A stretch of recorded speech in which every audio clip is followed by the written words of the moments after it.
ముక్తిమవాప్నోతి ఉత్తరద్వారదర్శనాత్. ఏ వ్యక్తి అయినా ముక్తిని పొందాలి అని అంటే ఉత్తరద్వారదర్శనాత్, ఉత్తర ద్వార దర్శనాన్ని చేస్తే చాలు తప్పక లభిస్తుంది అంటోంది ఈ శ్లోకవాక్యం. ఉత్తర ద్వార దర్శనం అంటే ఏమిటి? సంవత్సరంలో ఉండేటటువంటి 12 నెలల్లో 11వ నెల పుష్యమాసం అవుతుంది. ఆ పుష్యమాసంలో శుద్ధపక్షంలో అంటే పూర్ణిమకి ముందు వచ్చేటటువంటి ఏకాదశి ఉత్తర ద్వార దర్శన ఏకాదశి. దాన్నే ముక్కోటి ఏకాదశి, వైకుంఠ ఏకాదశి అని పిలుస్తారు. ఆ రోజున ప్రతి దేవాలయంలో కూడా ఆ దైవాన్ని ఉత్తరంలో ప్రత్యేకంగా ఉండేటటువంటి ఒక తలుపు అంటే ఉత్తరపు వైపు ఉండేటటువంటి దేవాలయపు ద్వారాన్ని తెరిచి అక్కడుంచి అదిగోనండి దైవాన్ని ఉత్తర ద్వారం ద్వారా దర్శనాన్ని చేయిస్తున్నాం, ఇది చూడండి అని చూపిస్తారు. లోకంలో భౌతికంగా చూస్తే ఉత్తరపు వైపున కనిపించే ద్వారం గుండా దర్శనం చేయడం ఏదుందో అది ఉత్తర ద్వార దర్శనం అయిపోతుంది. అలా దైవాన్ని ఉత్తరం ద్వారం ద్వారా చూసినంత మాత్రం చేత ముక్తే లభించేసినట్టయితే సంవత్సరానికి ఒకసారి చూస్తే 2వ సంవత్సరానికి ఇంకా వ్యక్తికి ముక్తి లభించేసింది కాబట్టి చూడాల్సిన అవసరమే ఉండదుగా. మరి ఈ మాటలోని అంతరార్థం ఏమిటి? ఒక క్షణం ఆలోచించాలి. వ్యక్తిర్ముక్తిమవాప్నోతి ఉత్తరద్వార దర్శనాత్. మహానుభావులైనటువంటి ప్రాచీనులు ఉత్తర దక్షిణ విభాగాన్ని చాలా విధానాల్లో చేశారు. సంవత్సరాన్ని తీసుకున్నారు.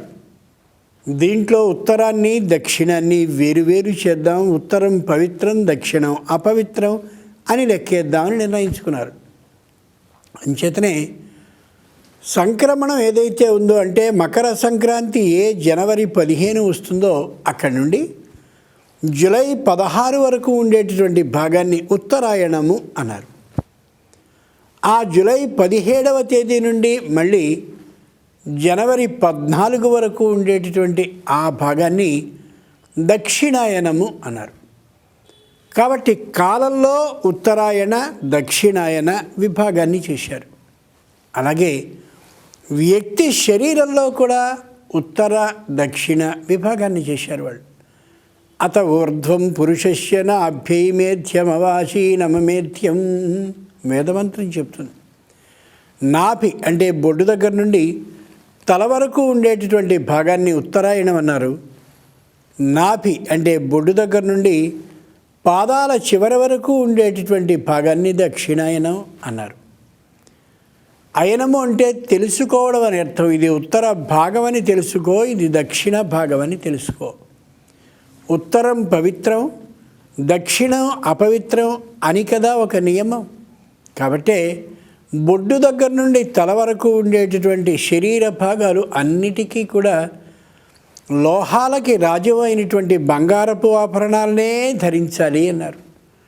ఓ మెడలో హారాన్ని కానీ, ఓ రేలికి ఉంగరాన్ని కానీ, చేతులకి కంకణాలని కానీ, గాజులని కానీ, ఇంకా ఇతరమైనటువంటి వేటినైనా సరే వడ్డాణం అనేది ఏది ఉందో అక్కడి వరకు పై అన్ని భాగాలని ఆ బంగారపు ఆభరణాలతోనే నింపాలి. ఈ ఉత్తర దక్షిణ భాగాల్లో దక్షిణ భాగానికి వెండి ఆభరణాలని మాత్రమే పెట్టాలండి. దక్షిణ భాగం కాబట్టి అపవిత్రం కాబట్టి. అంచేతనే కాలికి మట్టెలు కానీ, కాలికి అందెలు కానీ, కాలికి ప్రత్యేకంగా ఏర్పాటు చేసుకునే పట్టాలని అంటారు వాటిని కానీ, ఇంకా ఏవైనా సరే పూర్తిగా వెండితో చేయబడినవే కావాలి. ఈ దక్షిణ ఈ ఉత్తర విభాగం చేస్తూ మధ్యలో నాభికి పై భాగంలో వడ్డాణం ఒకటి ఏర్పాటు చేశారు. అది రెంటిని వేరు చేసేటటువంటి ప్రత్యేకమైన ఆభరణం అన్నమాట. కాబట్టి సంవత్సరంలో ఉత్తరాయణ దక్షిణాయన విభాగం ఉంది.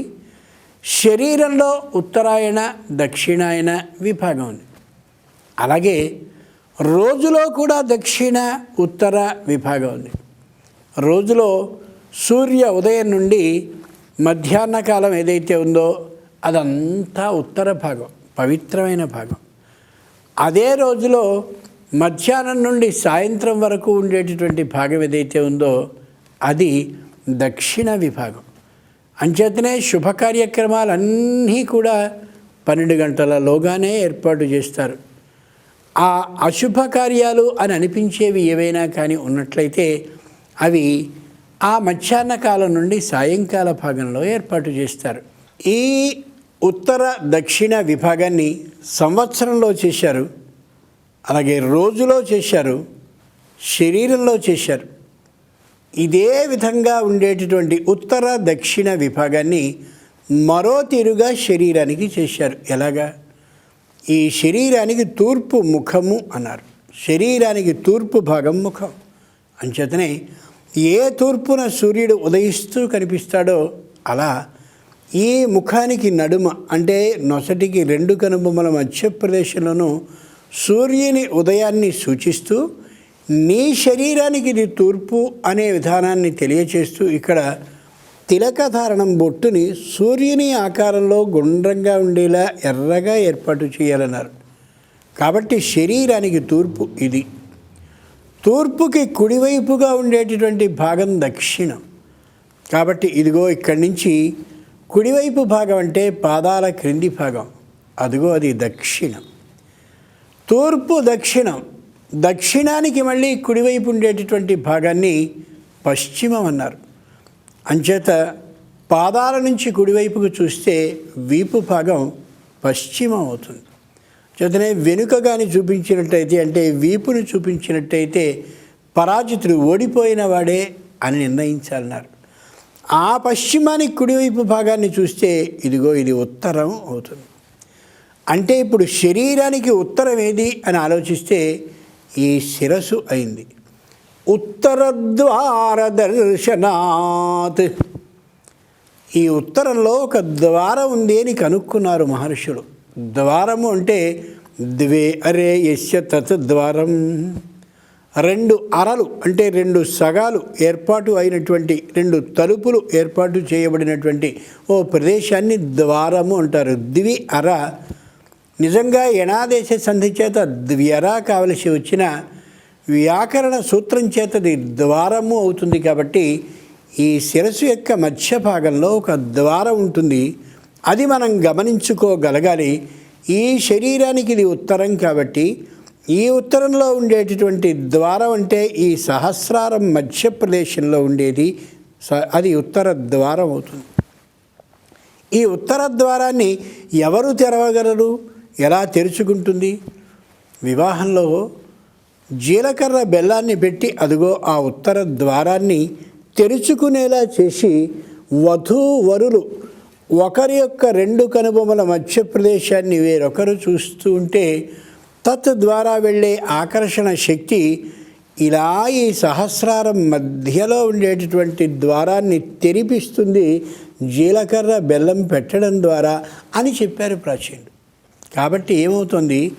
ఈ సహస్రారం మధ్యలో ఉండే ద్వారం ఆ జీలకర్ర బెల్లం పెట్టినప్పుడు ఒకసారి తెరుచుకోగలిగిన అవకాశం కలుగుతుంది. తల్లి బిడ్డని ఇష్టంతో ఆశీర్వచనాన్ని చేస్తూ ప్రతి పర్వదినానికి అంటే పండుగకి కూడా ఆ పైన నువ్వుల నూనెని పెడుతూ అక్షతలని వేస్తూ ఆశీర్వచనాన్ని చేసినప్పుడు తల్లి యొక్క ఆశీర్వచనం ఏ మాటల ద్వారా వెలువడుతుందో అదిగో ఆ మాటలకి ఉత్తర ద్వారం తెరుచుకునే శక్తి కలిగినదవుతుంది. కాబట్టి ఉత్తర భాగంలో ఉండే ద్వారం ఏదుందో ఆ ద్వారాన్ని తెరిపించి చూడాలి. అది నిజమైన ఉత్తర ద్వార దర్శనం. ఈ రోజున ఏం చేయాలి? ఈ రోజున అంటే ఈ పుష్య శుద్ధ ఏకాదశి నాడు ఏం చేయాలి అంటే పరమేశ్వరుని ధ్యానం చేస్తూ ఈ ఉత్తరంలో ఒక ద్వారం ఉందని నాకు తెలుసు, ఆ ద్వారాన్ని తెరిపించాలని నాకు తెలుసు, దాన్ని తెరిపించగలిగింది మా అమ్మ ఆశీర్వచనం, అలాగే వివాహ కాలంలో నాకు భార్యగా కాబోయేటటువంటి లక్ష్మీ స్వరూపిణి అయిన వధువు నా తల మీద జీలకర్ర బెల్లం పెట్టినటువంటి సందర్భంలో అది కూడా తెరిపించగలిగిన శక్తి కలని తెలుసు.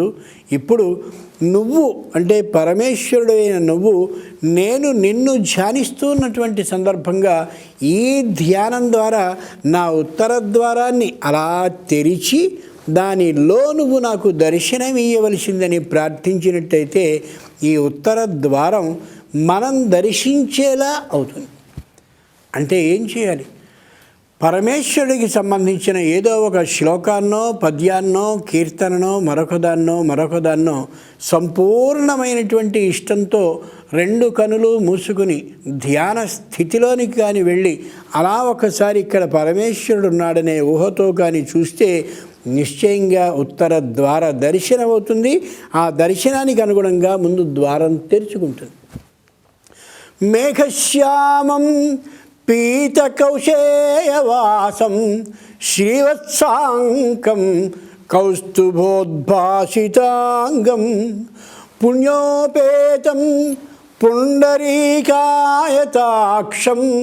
విష్ణుం వందే సర్వలోకైకనాథం. ఒక్కసారి 2 కనులు మూసుకుని యోగ ధ్యాన స్థితిలో ఉన్నట్టుగా కాళ్ళని బాసింపెట్టు అంటే మఠం వేసుకున్నట్టుగా కూర్చుని 2 కనులని మూసుకున్నటువంటి నిశ్చల స్థితిలో శ్రీ మహావిష్ణువుని దర్శించండి.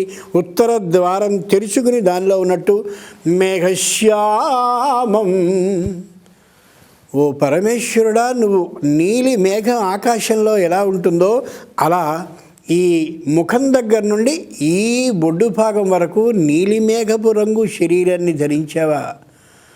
పీత కౌశేయవాసం, అక్కడి నుంచి పసుపు పచ్చని ధోవతిని కట్టి పాదాల చివరి వరకు ఉన్నవా? మేఘశ్యామం పీత కౌశేయవాసం శ్రీవత్సాంకం. అమ్మవారు లక్ష్మీదేవి కూర్చుని నీ వక్షస్థలం మీద ఉండడం కారణంగా అక్కడ ఒక మచ్చ ఏర్పడితే శ్రీ లక్ష్మీదేవి ఉన్నటువంటి కారణంగా వత్స ఏర్పడ్డ మచ్చ ఏదుందో శ్రీవత్సాంకం. అదిగోనయా వక్షస్థలం మీద శ్రీవత్సం కనిపిస్తోంది. కౌస్తుభోద్భాసితాంగం, ఇక్కడ మెడలో కౌస్తుభం నాకు కనిపిస్తోంది అని కౌస్తుభాన్ని చూడగలగాలి. పుణ్యోపేతం, ఎంత అమోఘమైనటువంటి పుణ్యాలు నిండిన మహానుభావులైన ప్రహ్లాద, నారద, పరాశర, పుండరీక, వ్యాసాది భగవానులు అందరూ కూడా నీ శరీరంలో చేరారయ్యా. వాళ్ళందరూ ఐక్యాన్ని పొందారు. ఆ పుణ్య శరీరాలని నేను చూస్తున్నానని అలా చూడగలగాలి. పుండరీకాయతాక్షం, ఇలా ఇక్కడ బొడ్డు భాగం వరకు తల నుండి చూస్తున్నటువంటి నీలిమేఘ రూపాన్ని, ఇక్కడి నుండి పసుపు పచ్చని పీతాంబరాన్ని, ఇక్కడున్న శ్రీవత్సాన్ని, మెడలో ఉన్న కౌస్తుభ రత్నాన్ని, పుణ్యులైనటువంటి వాళ్ళందరూ ఉన్నటువంటి శరీరాన్ని ఆ పద్ధతిలో స్పష్టంగా చూస్తూ ఉంటే పుండరీకాయతాక్షం, నన్ను ఇష్టంతో చూస్తున్నావా అని మహానుభావుడు అయిన నువ్వు కళ్ళు పెద్దవి చేసి నన్ను చూస్తున్నావా? విష్ణు వందే, నీకు నమస్కరిస్తున్నాను. సర్వలోక ఏకనాథం, అన్ని లోకాలకి నువ్వే ప్రభువయ్యా అని అలా దర్శిస్తూ ఉన్నట్టయితే అప్పుడు నిజమైనటువంటి ఉత్తర ద్వార దర్శనం అవుతుంది తప్ప ఎక్కడికో దేవాలయానికి వెళ్ళి ఉత్తరంలో కనిపించేటటువంటి పరమేశ్వరుని చూసి ఉత్తర ద్వార దర్శనం అయిపోయిందనుకుంటే సరికాదు అని పెద్దలు చెప్పేటటువంటి మాట. అక్కడ ఉత్తర ద్వార దర్శనాన్ని భౌతికంగా చేసిన మానసికంగా ఇక్కడ ఉత్తర ద్వారాన్ని తెరిపించుకుని చూడగలిగిన రోజునే నిజమైన ఉత్తర ద్వార దర్శనం అవుతుందని పెద్దలందరూ చెప్తున్నటువంటి మాట. స్వస్తి.